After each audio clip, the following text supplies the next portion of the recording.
Okay, so I was having a conversation with my cousin, and he sent me this article that I'm going to read.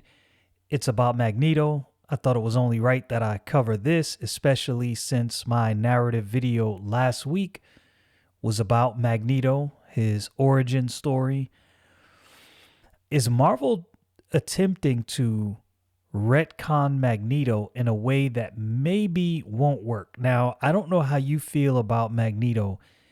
I like Magneto as a menace. Now, that's not to say Magneto wouldn't work in some other way. Maybe he will. Maybe he will, excuse me.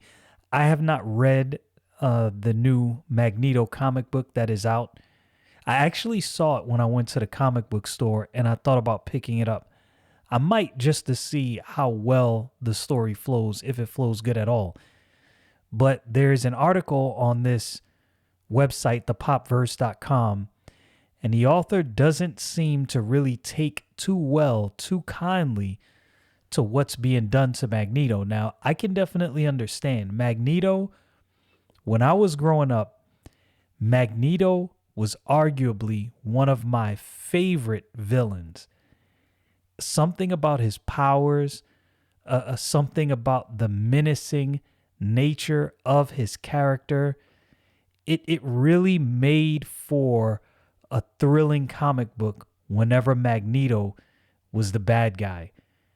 Comic books, they work when you have a defined bad guy and a good guy. I always contend that one of the things that makes Batman such a good comic book is the bad guys are bad guys. Yeah, they have backstories and some of them are tragic, and it may cause you to think within yourself, I can understand why this bad guy is the way he is and the events are tragic. But you're also left thinking, man, this dude, he is a menace. Like, there's no question he's a menace. But that makes the story all that much better. And now I do understand throughout the years, and I said this in my narrative video, Magneto's relationship with the X-Men has been nuanced. But I think it's understood by most fans who read these books that at the moments where Magneto's relationship with the X-Men is nuanced, there's always a I don't know if I want to say selfish motive, but there's a motive that helps him behind this nuance. But make no mistake, Magneto is and has been throughout the time I've been reading comic books a menace, and he's one of the biggest menaces, which makes it that much better when he shows up in the comic book. So we're going to read this article from thepopverse.com, and the question is posted: Marvel, or the statement, Marvel just made a questionable change to Magneto's history with the X-Men. And this article was written or published on the 8th of August by Joshua Lepin Barton. I believe that's how you say his name. So let's get into the article. Fans may be surprised to find that Magneto #1, written by J.M. DeMatteis, I think that's how you say his name, and penciled by Todd Newak, rewrites a major piece of Marvel Universe history. The comic is set during the period in the 1980s when Charles Xavier took leave of absence, leaving his former enemy Magneto in charge of his school for gifted youngsters. At the time, Eric Lyncher was working on being a hero and mentor after spending years as a supervillain. Now, I definitely understand that there could be an appeal to doing this way, so I'm not going to just, on its face, write it off. I did read through the article in advance, and I can see why the author of this article has a problem with their approach. The approach may be problematic. Again, I haven't read the book, so I can't say for myself, but from the things he's writing in this article, I can see why he has a problem. Okay. During the comic book, Eric ponders his relationship with the New Mutants, which causes him to reminisce about his earliest encounters with the X-Men. However, Magneto's recollections seem to rewrite his history with the team. According to Eric's narrations, his over the top Magneto persona was meant to give humans a scapegoat to center their hatred for mutants on. Now that could definitely, I think personally, that could make for a good story. Maybe their execution might have fell slightly short. I knew Charles would send his students to confront me, rising up against their own kind in order to protect the very people who despise them. See the humans would say, they're not all bad. There are good mutants too, risking their lives for us. And over time, the image of our people would change, no longer monsters, but equals, Magneto recalled. And in this article, he's going to get into why this approach, it may be slightly to even largely problematic. Even more significantly, Magneto thinks back to his first encounter with the X-Men as seen in X-Men number 1, 1963. As I left the X-Men to enjoy a very triumph, I'd so carefully engineered, I felt pride in them and hope for the future they embodied. Perhaps I thought my plan would work. Perhaps humanity would embrace the new heroes. This is an interesting take on Eric Lyncher, but it's also a rewriting of history.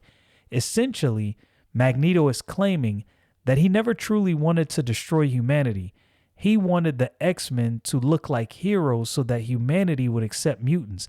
In fact, he claims that he let the X-Men win during their early encounters. This doesn't match up with most of Magneto's earliest appearances, including some of his thought balloons, which showed that he clearly wanted to kill the X-Men and came close to causing humanity's extinction. Plus, Magneto sank a submarine in Uncanny X-Men number 150, murdering everyone on board. So I think this might point to what some of the problem may be. I think sometimes people who are contracted to both draw and write certain books for these comic houses aren't familiar with the backstories. It would probably be a good practice for these comic book companies when they hire people to write a book. Like, we get it, you're excited, you want to write this book, but before you can do so, we're going to give you maybe a month, 2 or 3, and we're going to give you 10 to 15 books from different eras throughout the comic book so you can get a brief synopsis of the history of this character, as to not deviate too far from what's already been written and write something that's inconsistent with the rest of the story. That may be what happened here. You have someone who doesn't really know much about X-Men and much about Magneto, and so they're writing things that may make sense, and it probably could work in another setting, but given Magneto's history, this is not consistent with what is already known, and that may be part of the problem with what Marvel is trying to do. While we can write off some of these actions as an act, it doesn't explain the various thought balloons he had during that time, or during the time. To be fair, Magneto number 1 also has Eric claim that destroying humanity was his backup plan if his X-Men gambit didn't work out. It's also possible that Eric isn't a reliable narrator. After all, most villains don't look at their actions as villainous. Once he became the leader of the New Mutants, Magneto might have used hindsight to justify his villainous actions. That may be a direction that they're going. I guess we'll know as the story progresses. Magneto has always been one of the most nuanced antagonists in the Marvel Universe. And if you watch my Magneto backstory narrative video, you'll see that that's one of the things I pointed out. He has been kind of nuanced in his approach, which is why I said I can see how something like this could work. He's walked the line between heroism and villainy so many times, depending on what era you're reading. Magneto, number one, is I'm trying to figure out how this is written. Maybe I'm bugging. I think there might be a little editing error here, but maybe it's just the way my brain is working. Magneto, number one, looks at his history through the lens, giving us a new take on his Silver Age evil schemes. While it doesn't fit in with the first 2 decades of Magneto's publishing history, it certainly makes for an interesting character study. It may be, I'm going to say this, it may be that this story is going to take a turn that we don't foresee. Maybe they try to sell this as Magneto having some kind of mental breakdown. Maybe he's just trying to explain away things that he did, justify, as it said in the article, things that he did. It could be any one of these things. I don't know. I'm not necessarily against Magneto having a more positive bent to his character, because as I said, and I believe I even put this in the title of my narrative video or the thumbnail. Magneto is a villain and / anti-hero. He's menacing, though. This is the one thing that I will say could possibly take away from his character slightly if this is done. Maybe more than slightly, because Magneto as a menacing character is how I like him. I'm not a huge fan of constantly retconning a character. I like consistent storylines. That's just me personally. I know some people don't mind retcons, and I get it. It's a fictional character, so ultimately they can do whatever with the fictional character. I will say, however, we do like, I would say, those of us in the geek space that have been paying attention and reading these comics for years, we do like consistency, and sometimes certain things might be a little off when we read it. Like, I don't know if this really matches up with this character. So what say you? What do you think about making Magneto more of a hero than a villain? I will say, me personally, I'm not a huge fan of that. I prefer Magneto. And this is what, for me, always made those comics so exciting. I prefer Magneto as a menacing villain that is a thorn in everyone's side and has all of the Marvel heroes terrified. That's what I love about Magneto.